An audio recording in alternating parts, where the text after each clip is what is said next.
ரெண்டாவது விஷயம் பொருளாசை. ரெண்டாவது செயல் உன் தேவனுடைய பொருளாதார ஆசுவத்தை தடை செய்கிற ரெண்டாவது விஷயம் பொருளாசை. இதை சொல்லாமல் விடக்கூடாது. ஏன்னா காரு ஆடி பென்ஸ்லாம் சொல்லிட்டு பிற்பாடு பொருளாசை சொல்லாமல் இருக்கக்கூடாது. ஏன்னா உடனே ஒரு சில பேலன்ஸ் பண்ணேன். என் லைஃப் ஸ்டைலு என்னுடைய ப்ரீச்சிங் ஸ்டைலாக தான் பேலன்ஸ்டாக இருக்கணும். எதுவுமே ரொம்ப ஒன்றே பெருசாக காட்டக்கூடாது. பேலன்ஸ் பண்ணணும். கரெக்டாக வாங்க. சரிவிகித உணவுன்னு சொல்லுவாங்க. அப்படின்னு அர்த்தம் எல்லாம் நம்ம சாப்பிட்ற சாப்பாடில் எல்லா விதமான சத்தும் இருக்கணும். புரத சத்து, மாவு சத்து, நார் சத்து, விட்டமின்ஸு, மினரல்ஸ் எல்லாமே கிடைக்கணும். அப்படி சாப்பிடணும். ஒரு சிலருக்கு ஒன்று பிடிக்குதுன்னு சொல்லிட்டா போதும். சிறுகீரை எனக்கு ரொம்ப பிடிக்கும். ஒரு வாரம் ஃபுல்லாக சிறுகீரையாகவே இருக்கும். அப்புறம் நீ மறுபடியும் மாற்றணும். இதை என்ன பண்ணுறது? இப்போ அரைக்கீரை மாற்றிக்கலாம். அரைக்கீரை ரொம்ப பிடிக்கும். ஒரு வாரம் ஃபுல்லாக அரைக்கீரை. அப்படி இல்லை, சரிவிகித உணவு. எது எது கரெக்டாக பேலன்ஸாக இருக்கு. ஆமே பேலன்ஸாக இருக்குது. பொருளாசை. இந்த பொருளாசைன்ற செயல் வாங்கணும் வாங்கணும் பொருள் பொருள் பொருள். ஒரு ஸ்டேட்மெண்ட் படித்தேன். தேவையில்லாத பொருளை வாங்கிட்டே இருந்தீங்கன்னா தேவையான பொருளை விற்க வேண்டியதாக இருக்கும்னு. வார்த்தை புரியுதா? தேவையில்லாத பொருளை நீ வாங்கிட்டே இருந்தீங்கன்னா வீட்டுக்கு உனக்கு தேவையான பொருளையே விற்க வேண்டியது, வீட்டையே விற்க வேண்டியதாகிடும். இது என்ன அர்த்தம்னா பொருளாசை. பொருளாசை என்ற விஷயத்தில் ரொம்ப கவனமா இருங்க. லூக்கா 12ஆம் அதிகாரம் 15 இந்த வசனத்தை படிங்க. பொருளாசை குறித்து எச்சரிக்கையா இருங்கள். பின்பு அவர் அவர்களை நோக்கி பொருளாசை குறித்து எச்சரிக்கையாயிருங்கள். ஏனெனில் ஒருவனுக்கு எவ்வளவு திரளான ஆஸ்தி இருந்தாலும் பாருங்க, ஏனெனில் ஒருவனுக்கு எவ்வளவு திரளான ஆஸ்தி இருந்தாலும் அது அவனுக்கு சொல்லுங்க சத்தம், அது அவனுக்கு ஜீவன் அல்ல. ஜீவன் அல்ல. பொருளாதார ஆசீர்வாதத்தை குறித்து பேசும்போது இந்த பொருளாசை குறித்து கவனமா இருக்கணும். ஏன்னா இது அதுவும் ஒன்னாயிடக்கூடாது. அது வேற இது வேற, அது வேற இது வேற. அதனால ஆண்டவர் சொல்லிட்டாரு, பாஸ்தான் பேசுறாரு, பொருளா வாங்கு, அதை வாங்கு, இந்த பொருளை வாங்க, அந்த பொருள் வாங்க, இது வாங்க. பொருள் மேல ஆசை வரக்கூடாது. இந்த பொருள் வேணும், அந்த பொருள் வேணும், அந்த மாதிரியான எண்ணம் வரக்கூடாது. பொருளாசை குறித்து எச்சரிக்கையா இருங்கள். ஏனெனில் அழகா சொல்லுது வசனம். ஏனெனில் ஒரு எத்தனை திரளான ஆஸ்தி இருந்தாலும், எவ்வளவு ஆஸ்தி உனக்கு இருந்தாலும் அது உனக்கு ஜீவன் இல்லை, அது உனக்கு உயிர் இல்லை, அது உன்னோட உயிர் இல்லை. ஒரு சில பொருள் இல்லைனாக்கா அப்படியே இந்த போன் இல்லைன்னா ஒரு சிலருக்கு உயிரே போயிடும் மாதிரி. எத்தனையோ ஃபாஸ்டிங் இருக்குது. 21 நாள் ஃபாஸ்டிங். மொபைல் தொட மாட்டேன், ஃபேஸ்புக்கை போக மாட்டேன், யூடியூப் போக மாட்டேன், இன்ஸ்டாக்குள்ளே போக மாட்டேன். ஃபாஸ்டிங் எடுங்களேன் 21 நாள். நீ நல்லா சாப்பிடு, 3 வேளை சாப்பிடு, ஜெபம் பண்ணு. ஆனால் ஒரு 21 நாள் ஃபாஸ்டிங். என்ன ஃபாஸ்டிங்கு? இன்ஸ்டாகிராம், ஃபேஸ்புக்கு, யூடியூப்பு, வேற என்ன இது? வேற என்ன சொல்லுப்பா? இவ்வளோதான் பயன்படுத்துறீங்களா? அப்கிரேட் ஆகலையா? ட்விட்டர் அந்த மாதிரி லெவல்லாம்? சோசியல் மீடியாக்குள்ளே போக மாட்டேன்,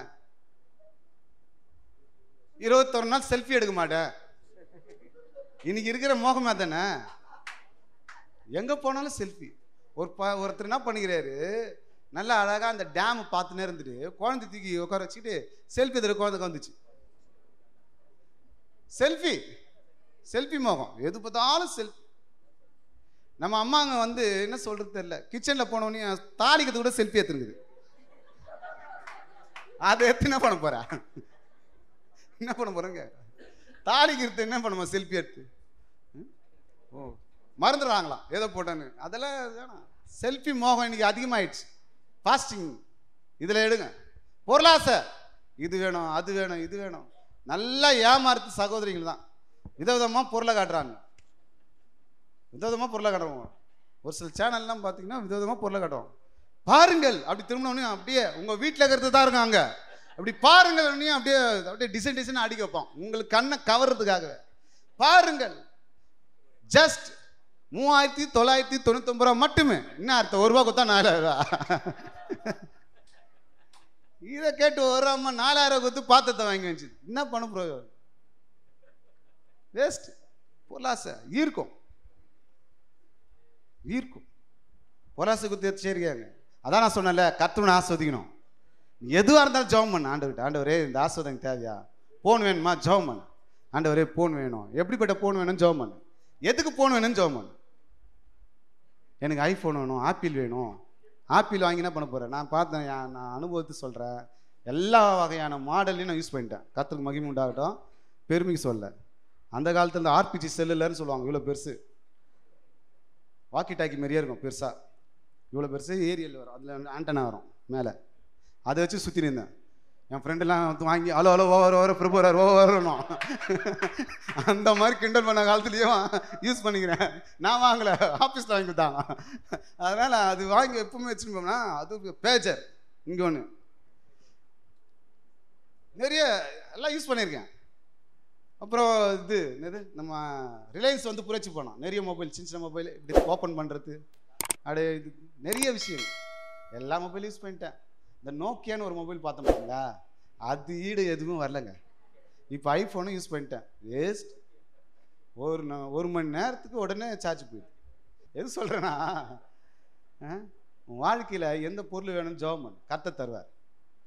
கர்த்தர் தர வரைக்கும் அமைதியாயிரு, அவசரப்படாத, அது மேலே ஆசைப்படாத, ஆண்டவரை ஆஸ்வதிக்கணும். அதுக்கு தான் சொல்கிறேன், நீ ஜெபம் பண்ணு, கர்த்தர் உன்னை ஆஸ்வதிப்பார், கர்த்தர் உனக்கு தேவையை சந்திப்பார்.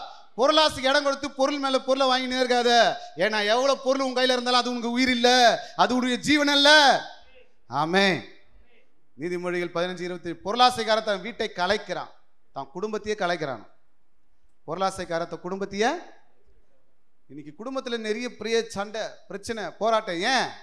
பொருளாசை. தீபாவளி பண்டு போட்டேன், திரும்பி வரல. உன்னையா தீபாவளி பண்டு போனேன், கிறிஸ்துமஸ் தானே பண்டு போடணும். தீபாவளி பண்டிகையாம் போட்டேன், வராது.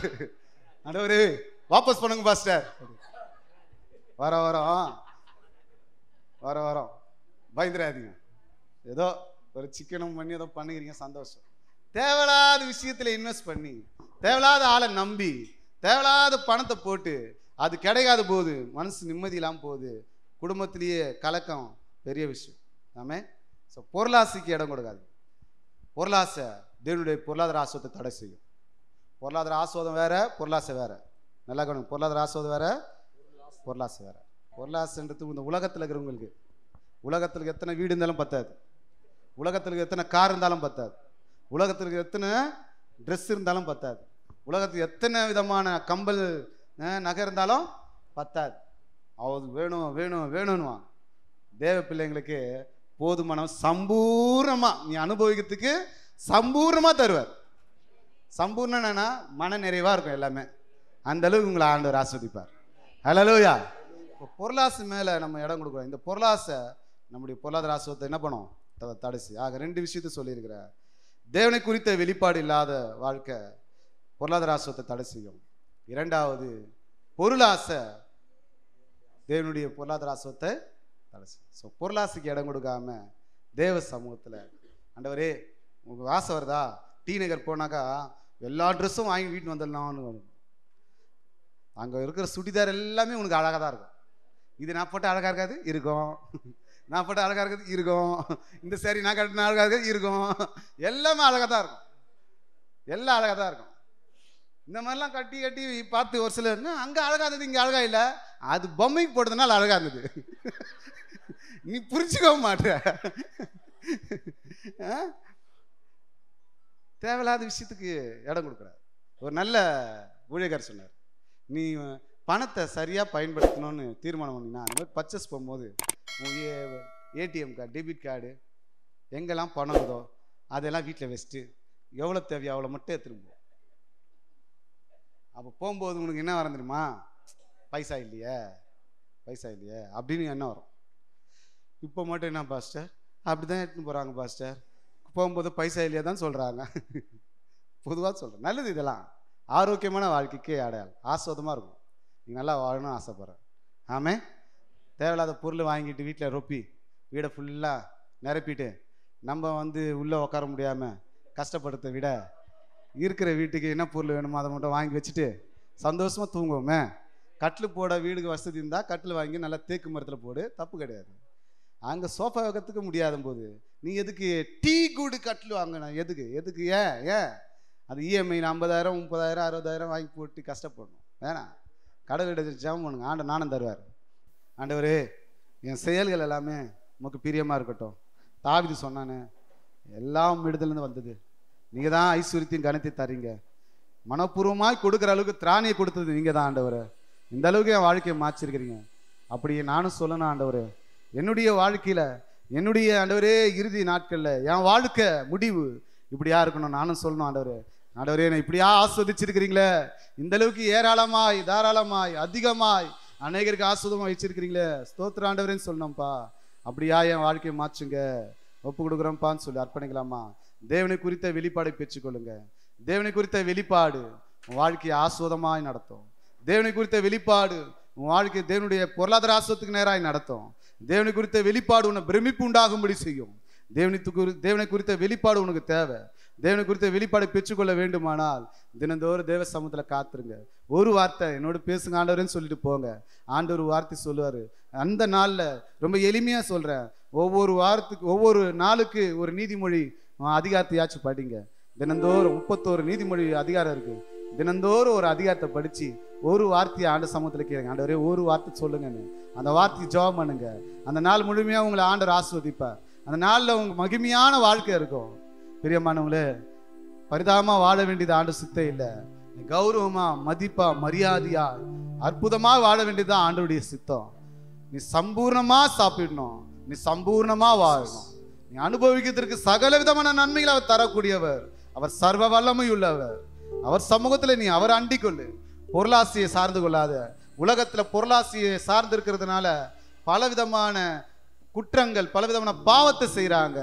பணம் பணம் பணம் வேணும், பணம் வேணும், பணம் வேணும், எனக்கு மட்டும் தான் வேணும், எனக்கு மட்டும் தான் வேணும்ன்ற அந்த விருப்பத்தோடு, அந்த கவனத்தோடு போகிறதுனால யாரு இல்லைனாலும், யாருக்கு எந்த பாதிப்பு வந்தாலும் அதை பற்றி கவலையே பட மாட்டாங்க.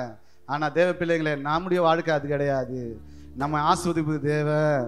அவர் தான் நம்மை ஆஸ்வதிக்கிறவர், அவர் தான் நம்மை உயர்த்துகிறவர், அவர் தான் நம்மளை வாழ செய்கிறவர். அவர் சமூகத்தில் சொல்லுங்க, ஆண்டவரே ஒப்பு கொடுக்குறோம்ப்பா.